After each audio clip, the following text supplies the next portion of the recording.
પોલીસનું હાચું કહેવા લાગ્યો ને એના માટે એના પર તૂટી પડ્યા, પણ અનંત પટેલ અને આખી કોંગ્રેસ સમિતિ જિજ્ઞેશભાઈ મેવાણીને સમર્થન કરે છે ને અહીંથી અનંત પટેલ બી પોલીસને વોર્નિંગ આપે છે, જો તમે સારા કામ નહીં કરવાના હોય, તમે દારૂવાળાના પૈસા લેવાના હોય, તમે ચકલી બોબલી વાળાના પૈસા લેવાના હોય, તમે ડ્રગ્સ જુગારવાળાના પૈસા લેવાના હોય તો સમજી જજો તમારા પટ્ટા ઉતરતા વાર નહીં લાગે. અમારી સરકાર 2027માં આવવાની.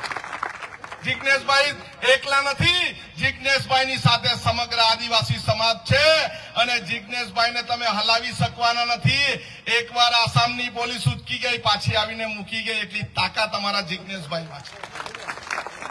આ સરકારી તંત્ર માત્ર નેતાઓનું સાંભળે, આ સરકારી તંત્ર માત્ર મોટા મોટા અધિકારી હોય એમનું સાંભળે અને નાના લોકોએ કચડાવવું પડે.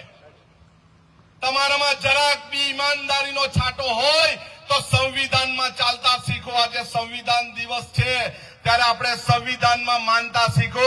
આપણે મોટે મોટેથી બૂમ મારીએ જય માતાજી, આપણે મોટે મોટેથી બૂમ મારીએ જય બજરંગબલી, આપણે જય આદિવાસીની બૂમ મારીએ, આપણે અહીંયા બધા સભા કરીએ, ભાઈચારામાં રહીએ, રેલી કાઢીએ, આંદોલન કરીએ, આવેદન પત્ર આપીએ, હાય હાય બોલાવીએ. એ માત્ર ને માત્ર બાબા સાહેબ આંબેડકરની તાકાત છે અને એમના સંવિધાનની તાકાત છે.